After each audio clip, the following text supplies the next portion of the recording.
So one of the decks that I think might become a little bit more relevant once we get into the Inklands is Amethyst Steel Aggro Bodyguard, because in that set we are going to be getting a steel version of Simba that's a 2/3 body for 2 that quest for 1 but also has Bodyguard. And why that's relevant is because when you look at the Amethyst Steel Aggro deck right now, the 1-drops in the Pascal and the Maleficent are decent, but you really do rely on the Madame Mim's Snake in order to bounce back the Maleficent in order to keep it safe, otherwise you're not questing with it. Whereas if you supplement the 2-drop slot with that new KIDA Bodyguard, you essentially could draw either the Snake or the Bodyguard, and that turns your turn 1 Maleficent online, giving you an extra 2 lore early. Then in the 3-drop slot you have a number of different utility cards that you can use depending on how the match is going. You can use Arthur for more aggro threats, you can use Madame Mim Fox to control the board, you can use the Benja to out an item, or you can use Maleficent to draw a card, or even throw another Bodyguard on field with another prince. You can see that in the 3-drop slot we are quite saturated.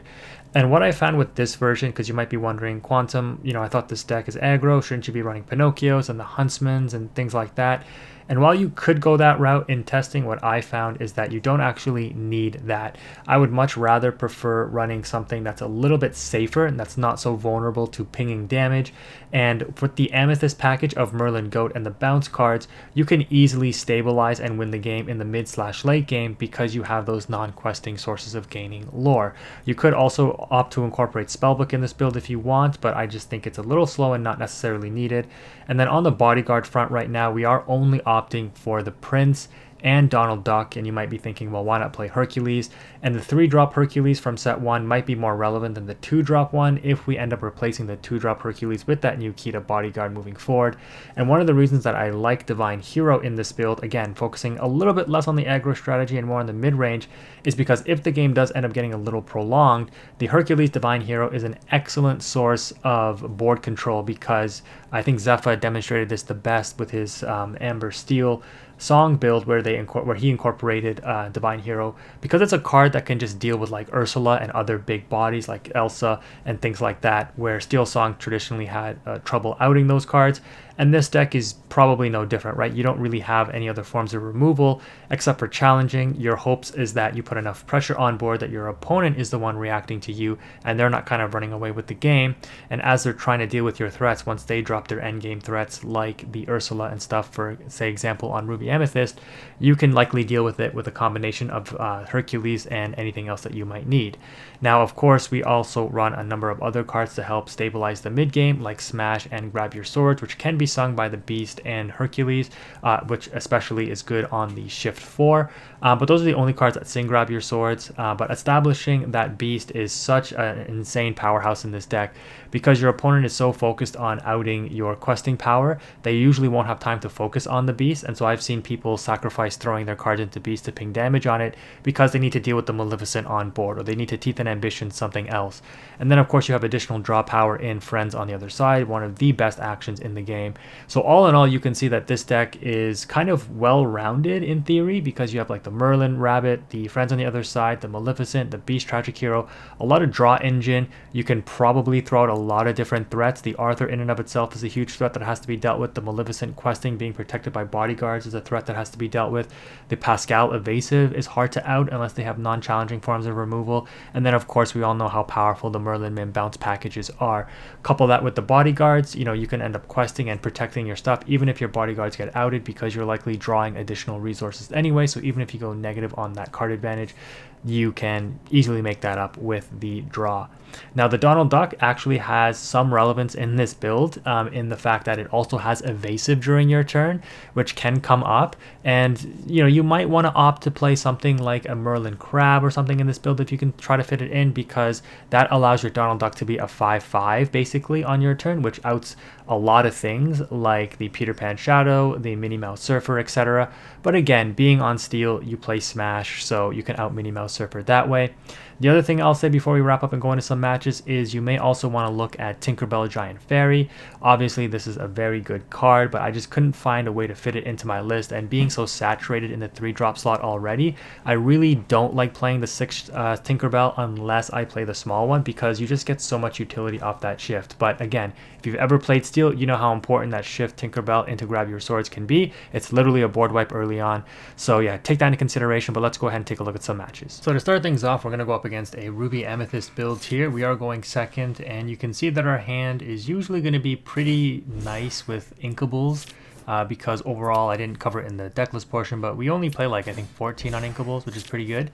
Going first, the opponent ends up dropping an Olaf, and obviously this is a great counter to our Maleficent, and this is exactly what I was talking about in having the KIDA Bodyguard in order to now drop it here to protect the Maleficent if you didn't draw the Madame Mim snake. Unfortunately though, if your opponent does go first, that you are still at risk on the turn 3 of getting your bodyguard outed by a Madame Mim fox. But if the opponent didn't follow up with a 2-drop character and on turn 3 have to bounce back their 1-drop Olaf, your Maleficent will still be protected as the fox will out the bodyguard KIDA, but the Maleficent will still be on field. Now you can see here we're opting on the turn 3 to drop the Arthur, mainly because we didn't draw into our other turn 3 plays, but we've stabilized quite nicely here. The Arthur is going to be able to quest for a lot, and the opponent is just kind of struggling to keep something on board here because, again, they're kind of not necessarily panicking, but they're trying to slow us down as much as possible because they're obviously very much aware that we are an aggro deck, and so they know that these 1-drops have some value because they can out things like the Maleficent in a positive manner, right? They can trade the Minnie Mouse into it, their Minnie Mouse stays on field, but the Maleficent is taken out.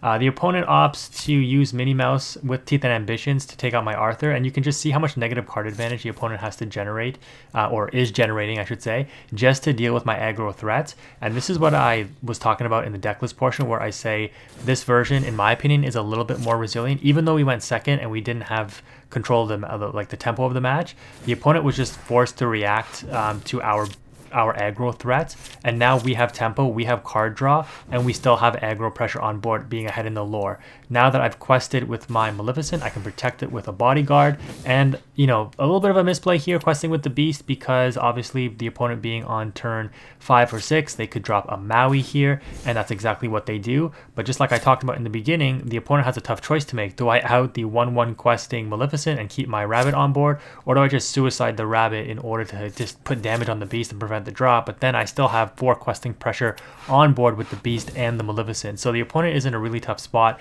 The smash will end up taking out the Maui, which still does go 2 for 1 for the opponent, but again, just like I described, you can afford to make those negative trades because even though, you know, we've been losing some card advantage here, getting our 1-drops outed, getting the Maui going for 2 for 1, we are still ahead in the card draw because we have Beast Tragic Hero, Merlin Rabbits, friends on the other side. Like, we can afford to make those negative trades and just claw back the card advantage here.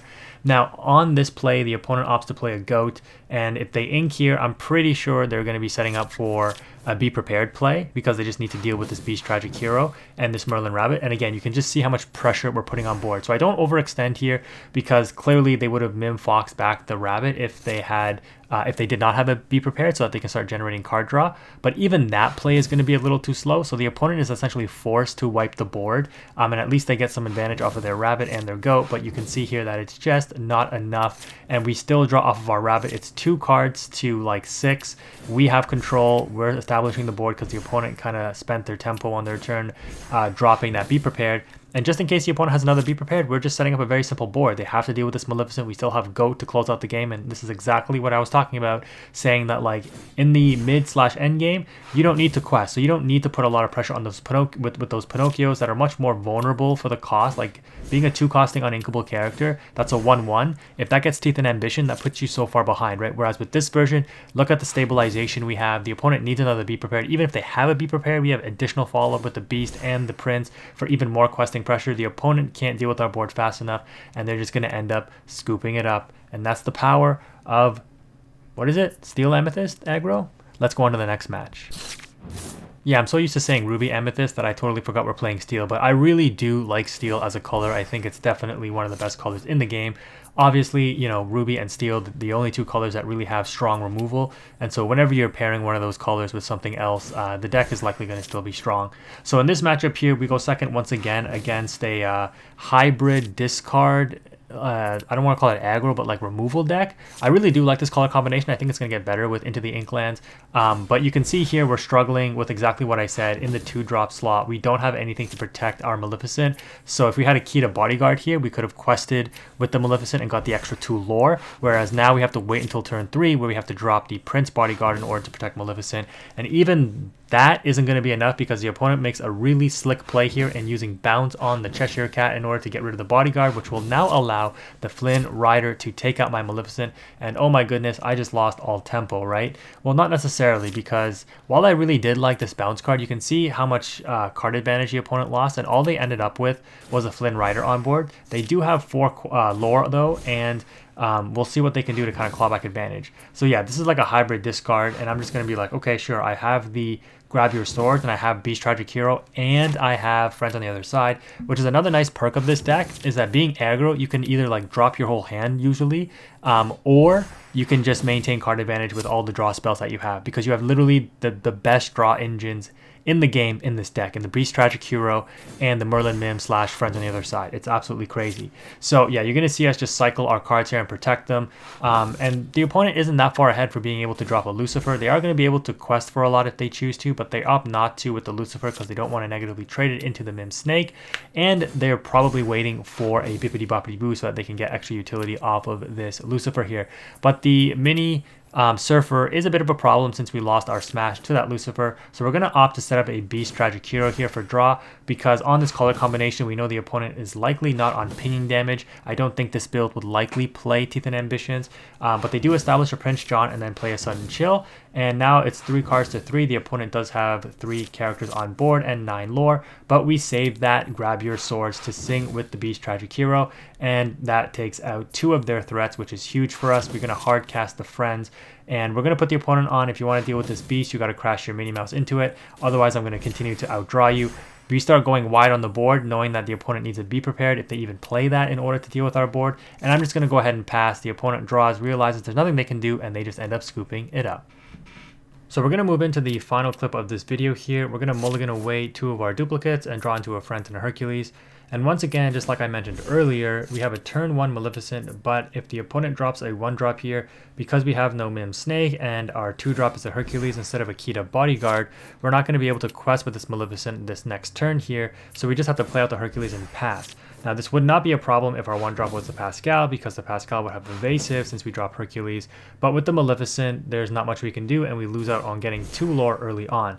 The opponent is going to opt to set up a Cruella de Vil, which is pretty strong here because it's going to still deal 1 or 2 damage, to our Prince Bodyguard, but at least we are protected here in order to quest with both Hercules and Maleficent, and we're going to be able to get up to 3. With the KIDA Bodyguard, we would be up to 5, right? So you can see the difference there. It just puts us that much further ahead. The opponent is going to opt to drop an Alice here though, and we draw into a Donald Duck Bodyguard, which is kind of interesting here. We're going to opt to crash the Hercules into the Cinderella to get that singer off the field. And if I quest with the Maleficent, it will likely get outed next turn by the Alice, which is forcing my opponent's hand here because they're going to crash their Cruella into the Prince, which will trade each other off. So inking the Donald Duck there, it might have been a misplay. I probably should have opted to ink like Smash, but I wanted to keep the Smash just because I thought it might have more utility in this matchup. So yeah, as expected, we just kind of lose the advantage there off of the Alice. So you can argue if that's a misplay or not. I think it personally is a misplay, but it's fine because now we're going to be able to smash away the Alice, kind of keep the opponent on very minimal resources. And like I mentioned, despite you going negative with this deck, you can still claw back the advantage because you play a lot of draw engine. And we have that Beast Tragic Hero in hand that we're just itching to drop and start getting advantage off of. But we have to be careful because the opponent does have this Sisu, which unfortunately does get absolutely decimated by a Mim Fox if we draw it. But they're going to opt to set up a Dock and another Cruella here. So we're going to throw both of our bodies into the Sisu to get that off field. And because we have a Donald here, we're going to just end up questing with both Maleficents, and we feel pretty strong. So we drop the Bodyguard Donald and pass turn. The opponent will have to throw both their characters into it if they want to take it out, but the opponent has other plans. They make a very nice play here in questing with the Dock, utilizing its Lantern ability in order to pay 1 less for that Hades in order to out the Bodyguard Donald, and I give him the well play. That was a very nice interaction there, and they're able to take out one of our Maleficent questers. Despite all of that though, and despite still losing advantage on the Maleficents getting outed for free, we are still ahead in card advantage and board presence and on lore. The opponent does have a decent structure though with that Hades, but even now, drawing into Triple Rabbit, I'm like, all right, well, since I have no other ink, I really don't need this Tragic Hero because I have these Rabbit draws and I have a lot of pressure on board, knowing that the opponent isn't on any kind of board wipes like Grab Your Swords or Be Prepared, because those are Steel and Ruby respectively. I'm feeling comfortable in going wide here, and this is something that I think the game needs to address, because these other colors just need other ways to stabilize, because all they have right now is being able to race the other decks, and this is why Amethyst is so strong, is because look what I'm about to do here. I quest with everything, I'm going to cycle the Mim cards, and I'm just going to recast everything in ready state, still be able to out something on my opponent's board. And you could argue that I should have crashed the Rabbit into the Cruella to out the Rabbit, draw a card, and then Fox crash into the dock. That probably was the better play because it would have preserved Fox. But yeah, you play, you learn, you don't make the misplay next time, hopefully. But you can see here the opponent kind of has no real way to out our board because, again, we've cycled the Mim cards and readied everything up. And this Maleficent is getting so much value, this one-drop Maleficent. Could you imagine if we had two still on board? It would have been game a turn ago, right? And that's just the protection that you're going to get from these bodyguards with the Amethyst package. But once my opponent draws, they're going to realize that there's nothing they can do. They give me the well played. If you made it this far in the video, thank you again for watching. Quantum is out.